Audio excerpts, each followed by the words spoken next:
तुलसी माँ को जल देते समय बोलने चाहिए। यह 3 शब्द सभी मनोकामनाएं पूर्ण हो जाती हैं। आज की इस कथा में हम जानेंगे तुलसी माँ के पौधे को जल देते समय क्या बोलना चाहिए। एक बार की बात, भगवान विष्णु आराम कर रहे थे, तभी वह माँ लक्ष्मी आई और माँ लक्ष्मी ने भगवान विष्णु से तुलसी माँ को जल देने का महत्व पूछ लिया था।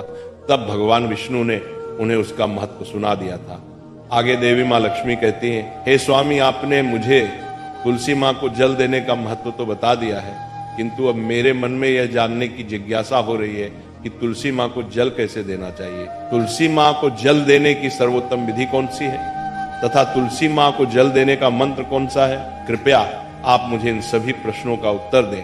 तब भगवान विष्णु देवी माँ लक्ष्मी से कहते हैं, हे देवी, जिस प्रकार से मैंने तुम्हें तुलसी माँ का महत्व सुनाया है, उसी प्रकार से तुलसी माँ को जल देते समय बोले जाने वाले मंत्र का भी बड़ा महत्व है। यह मंत्र केवल 3 शब्दों का है, किंतु इसका प्रभाव बहुत कल्याणकारी है। जो भी इंसान प्रतिदिन तुलसी माँ को जल देते समय अपने मुख से केवल ये 3 शब्द बोल देता है, तो साक्षात माँ लक्ष्मी उसके घर में प्रवेश करती है, उसकी दरिद्रता समाप्त हो जाती है, उसे धन धान्य की प्राप्ति होती है।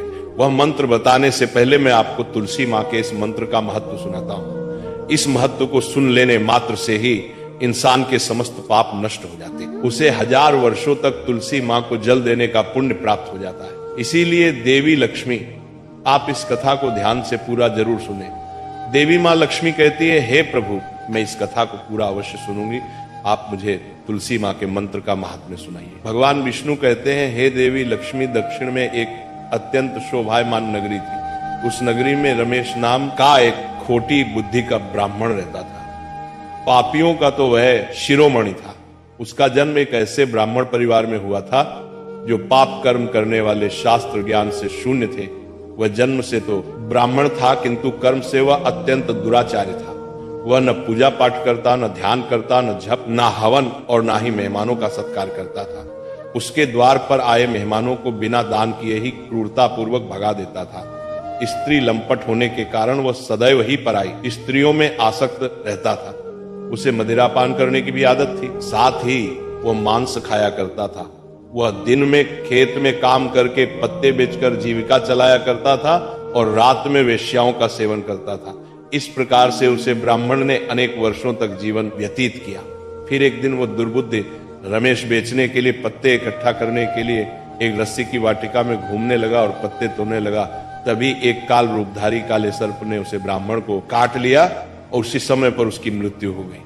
उसके बाद 2 यम के दूत उसे लेने के लिए उस स्थान पर प्रकट हुए और उसे उठाकर यमलोक ले जाने लगे। मार्ग में वह यम दूतों के सामने बहुत विलाप करने लगा, हे दूत, मुझे कहाँ ले जा रहे हो? मुझे छोड़ दो, मेरे प्राण बख्श दो। किंतु यमदूत उसे ये कहते हुए ले जाने लगे, अरे दुष्ट ब्राह्मण, तेरे पाप कर्मों के कारण तुझे सांप ने काट लिया है। अब यमदेव तुझे अवश्य घोर नरक में डाल देंगे। फिर यम के दूत उसे ब्राह्मण को लेकर यमलोक पहुंचते हैं और यमदेव के सामने खड़े हो जाते हैं। चित्रगुप्त उसे ब्राह्मण का लेखा जोखा निकालते हैं और यमदेव से कहते हैं, हे धर्मराज, इस ब्राह्मण ने बचपन से लेकर मृत्यु तक पाप ही पाप किया, इसने कभी कोई पुण्य का काम नहीं किया है। फिर धर्मराज अपने दूतों से कहते हैं, हे दूतों, इस घोर पाप करने वाले ब्राह्मण को उठाकर ले जाओ और उसे नरक में डाल दो।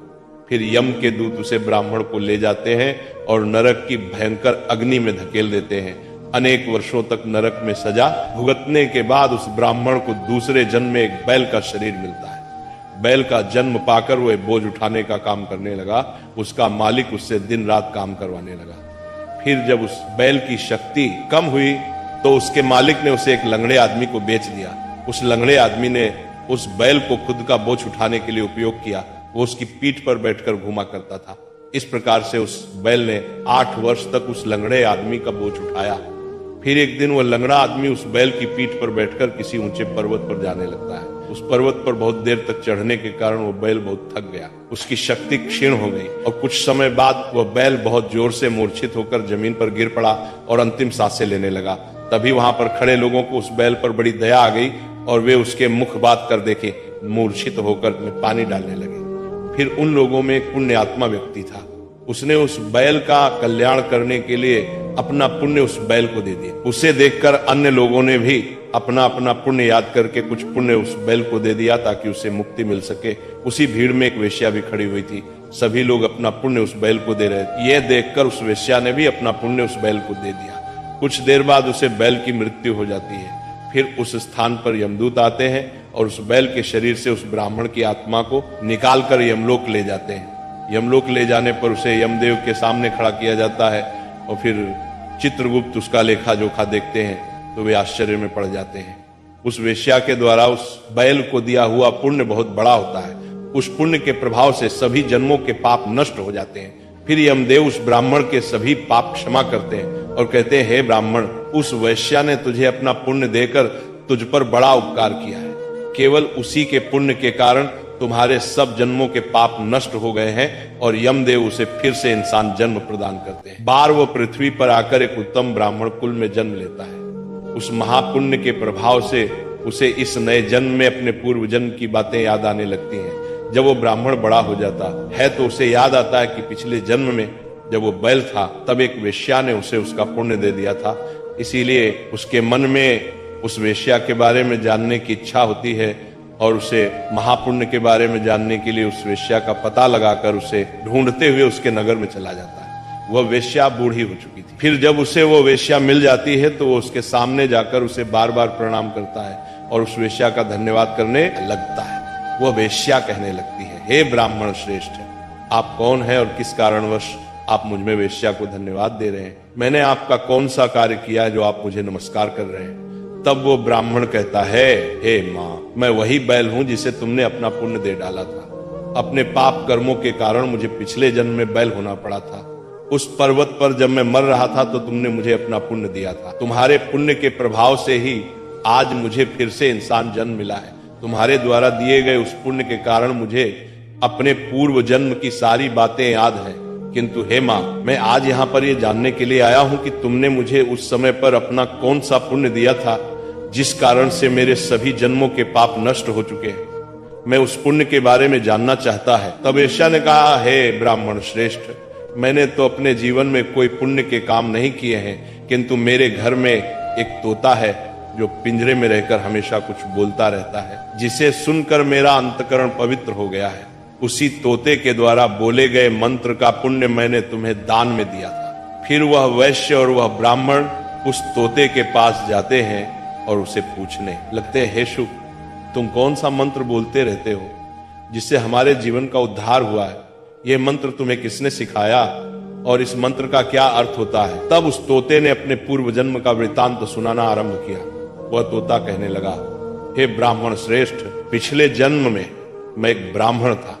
मैं अपने ज्ञान के अहंकार में अंधा हो चुका था। मैंने कभी गुरुजनों का आदर नहीं किया, सदैव ही उनका अपमान किया। मुझे अपने ज्ञान पर इतना अधिक घमंड हो गया था कि जिस कारण से मेरा क्रोध बहुत अधिक बढ़ गया और मैं सभी से द्वेष करने लगा, अन्य मनुष्यों को तुच्छ समझने लगा, विद्वानों का भरी सभा में अपमान करने लगा। फिर कालांतर में मेरी मृत्यु हो गई और मुझे यमलोक ले जाया गया। पूज्य जनों और गुरुजनों का अपमान करने के कारण मुझे तोते के कुल में डाल गया और मेरा जन्म एक तोते के रूप में हो गया। मेरे पाप कर्मों के कारण छोटी अवस्था में ही मेरा अपने माता पिता से हो गया। फिर मैं पेड़ की डाल पर बैठकर रो रहा था तो उसी स्थान से कुछ मुनि जा रहे थे। उन्होंने मेरी दयनीय पुकार सुनी और मुझे लेकर अपने आश्रम में चले गए। वहां उस आश्रम पर उन्होंने मुझे एक सुंदर पिंजरे में रखा और मेरा अच्छी तरह से ख्याल रखा। वे मुझे प्रतिदिन भोजन दिया करते थे और पढ़ते थे। उस स्थान पर वे ऋषि मुनि, उनकी स्त्रियां और बालक सभी प्रतिदिन तुलसी के पौधे को जल देते थे और उसके सामने एक मंत्र का जप करते थे। उन्हीं के मुख बार बार उस मंत्र को सुनकर मैंने उसे रट लिया और तभी से मैं उसे पाठ करते थे। मंत्र को जान गया हूं और वही मंत्र मैं दिन रात बोलता हूं। उस मंत्र के प्रभाव से मेरी कभी मृत्यु नहीं हुई और मेरी आयु 100 वर्ष की हो गई और मैं इतने वर्षों तक जीवित रहा। इसी बीच एक रात को एक चोर उस स्थान पर आ गया और उसने मुझे वहां से चुरा लिया और फिर इस वेश्या ने मुझे उस चोर से खरीद लिया। इस वेश्या के घर पर आने के बाद भी मैं उस मंत्र को बोलता रहता था, जिसे सुनकर इस वेश्या का मन भी पवित्र हो गया और वेश्या का काम छोड़कर भगवान विष्णु की भक्ति करने लगी। उसी मंत्र के प्रभाव से मेरे पूर्व जन्मों के सभी पाप नष्ट हो गए और इसी मंत्र के प्रभाव से इस वेश्या का भी अंतःकरण पवित्र हो गया। हे ब्राह्मण देवता, इस मंत्र के पुण्य से आप भी पाप मुक्त हो गए हैं। इस प्रकार से तोते ने उस ब्राह्मण को और उस वेश्या को सारा वृतांत सुना दिया, जिसे सुनकर वह ब्राह्मण और वेश्या दोनों ही अत्यंत प्रसन्न हुए और फिर वे दोनों ही प्रतिदिन तुलसी मां को जल देकर उस मंत्र का जाप करने लगे। फिर वह वेश्या और वह ब्राह्मण तीनों उस मंत्र के प्रभाव से दिव्य विमान में बैठकर विष्णु लोक को चले गए। भगवान विष्णु कहते हैं, हे देवी मां लक्ष्मी, देखा आपने, केवल तुलसी मां के इस मंत्र के प्रभाव से उस तोते के, उस वेश्या के और उस ब्राह्मण के सभी पाप नष्ट हो गए। इसीलिए प्रत्येक इंसान को रोज तुलसी मां को जल देते समय इस एक मंत्र का उच्चारण अवश्य करना चाहिए। हे देवी, वह मंत्र इस प्रकार है, इसे तुम ध्यान से सुनो। ओम वृंदावनी स्वाहा, ओम वृंदावन स्वाहा। भगवान विष्णु कहते हैं कि जो भी स्त्री प्रतिदिन तुलसी मां के समक्ष इस मंत्र का उच्चारण करेगी वह सौभाग्यशाली बनेगी। जो भी पुरुष तुलसी मां के सामने इस मंत्र का उच्चारण करेगा उसे अक्षय धन की प्राप्ति होगी। जिस घर के सामने प्रतिदिन तुलसी मां की पूजा की जाएगी उस घर में साक्षात लक्ष्मी का वास होगा। तुलसी मां का यह मंत्र राज कल्पतरु है, यह समस्त फलों को प्रदान करने वाला है। अतः जो भी तुलसी मां के सामने इस मंत्र का उच्चारण करेगा उसे संपूर्ण सिद्धियां प्राप्त होंगी। स्त्रियों को सदैव ही स्नान करके अपने बाल बांध कर मांग में सिंदूर भरकर प्रतिदिन तुलसी मां को जल देना चाहिए और इस मंत्र का उच्चारण करना चाहिए। रोज तुलसी मां के पौधे की परिक्रमा करनी चाहिए, इससे सभी दोष नष्ट हो जाते हैं। प्रतिदिन शाम के समय तुलसी मां के पास दीपक जलाना चाहिए और तुलसी मां के पास बैठकर भगवान विष्णु की आराधना करनी चाहिए। तुलसी मां के पास दीपक जलाने से इंसान को धन धान्य की प्राप्ति होती है। हजारों अमृत के घड़ों से नहलाने पर भी श्री हरि को उतनी तृप्ति नहीं होती जितनी वे मनुष्यों के द्वारा तुलसी मां का एक पत्ता चढ़ाने से प्राप्त करते हैं। 10,000 गाय के दान से मानव जो फल प्राप्त करता है वही फल तुलसी मां पत्र के दान से पा लेता है। जो मृत्यु के समय अपने मुख में तुलसी मां पत्र का जल पा जाता है वह संपूर्ण पापों से मुक्त होकर भगवान विष्णु के धाम जाता है। भगवान विष्णु कहते पूर्णिमा, अमावस्या, द्वादशी और सूर्य संक्रांति के दिन मध्याह्न काल रात्रि और अशौच के समय तेल लगाकर बिना स्नान किए अथवा बिना हाथ पैर धोए रात्रि के वस्त्र पहनकर तुलसी मां के पत्र तोड़ता है वह महापाप होता है। श्राद्ध, व्रत, दान, प्रतिष्ठा तथा देव पूजा के लिए तोड़े हुए तुलसी मां पत्र बासी होने पर भी 3 रात्रि तक पवित्र ही रहते हैं। तुलसी मां का एक एक पत्ता न तोड़कर पत्तियों के साथ अग्रभाग को तोड़ना चाहिए। तुलसी मां की मंजरी सब फूलों से बढ़कर मानी जाती है। मंजरी तोड़ते समय उसमें पत्तियों का रहना भी आवश्यक माना गया है। पूज्य भाव से पौधे को हिलाए बिना तुलसी मां के अग्रभाग को तोड़ना चाहिए, इससे पूजा का फल लाख गुना बढ़ जाता है। तुलसी मां के पत्तों को कभी नाखून से नहीं तोड़ना चाहिए, इससे पाप लगता है। रात्रि में तुलसी मां के पौधे को स्पर्श ना करें अथवा उसके पत्ते ना तोड़े, ऐसा करना अशुभ माना गया है।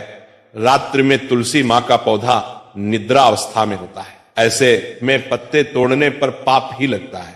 गुरुवार के दिन तुलसी मां के पौधे में थोड़ा सा कच्चा दूध अर्पित करें। दूध चढ़ाते समय ओम नमो भगवते वासुदेवाय नमः इस मंत्र का जाप अवश्य करना चाहिए। तुलसी मां के पौधे के पास शालिग्राम रखें और उस पर तिल चढ़ाएं। पूजा में तुलसी मां और शालिग्राम को दूध में भीगी